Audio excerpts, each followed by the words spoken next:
Je vous remercie, Monsieur le ministre. La parole est à Monsieur Florian Chauche pour le groupe La France Insoumise. Merci Madame la Présidente.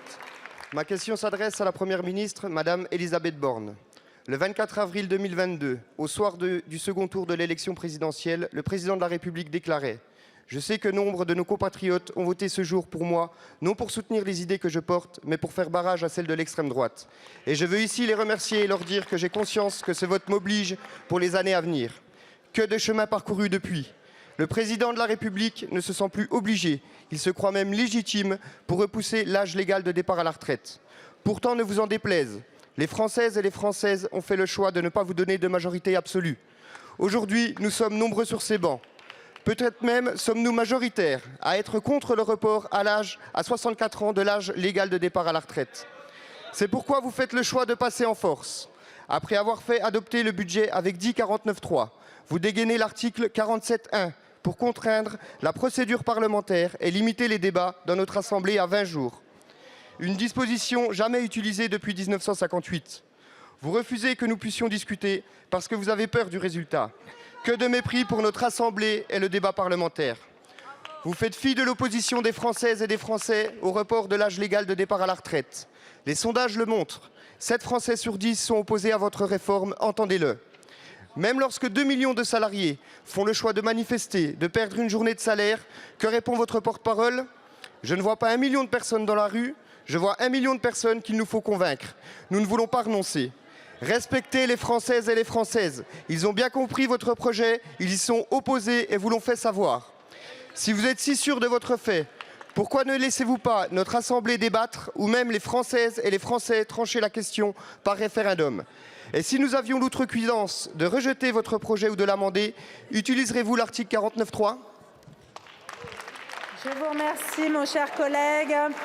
La parole est à Monsieur Olivier Dussopt, ministre du Travail, du Plein Emploi et de l'Insertion. Merci Madame la Présidente, Mesdames et Messieurs les députés, Monsieur le député Chauche. Vous avez évoqué au début de votre question le contexte de l'élection présidentielle.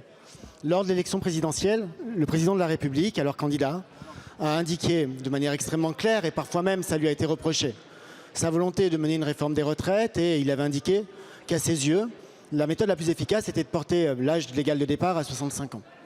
Vous avez dit qu'il y avait des Français, évidemment, qui au second tour de l'élection présidentielle ont voté pour lui malgré cette réforme et sans lui apporter leur soutien à cette réforme. Nous le savons. Nous le savons, mais ces mêmes Français savent aussi les engagements qu'il avait pris. La réforme que nous présentons est une réforme qui est nécessaire. Elle est nécessaire parce que le déficit est avéré. C'est un déficit à 12,5 milliards d'euros en 2027 par an, à presque 15 milliards en 2030, 20 en 2035. Nous avons la conviction qu'il faut mener cette réforme à la fois pour équilibrer le système de retraite, mais aussi pour l'améliorer. Vous nous interrogez sur la procédure parlementaire, en faisant référence à l'article 47-1. L'article 47-1, nous n'avons pas lieu de le déclencher, nous n'avons pas lieu de l'actionner. C'est un article qui dit que les projets de loi de financement de la sécurité sociale ont un délai de 20 jours pour examiner un texte. Le texte que j'ai présenté hier devant la commission des affaires sociales fait 14 articles. 14 articles pour 20 jours. Je crois que la représentation nationale aura très largement le temps d'être éclairée. Éclairée par ces débats, est éclairée par les débats en commission et éclairée par le débat public.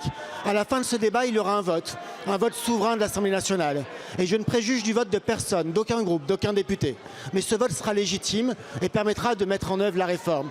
La seule chose, monsieur le député, qui pourrait empêcher un vote, qui pourrait empêcher d'aller au bout du débat, c'est l'obstruction. Mais la balle est dans votre camp. Je vous remercie, Monsieur le ministre. Allez-y, mon cher collègue. Les Français vous donnent rendez-vous le 31 janvier pour la prochaine manifestation pour leur montrer leur refus de cette réforme. Merci. La parole est à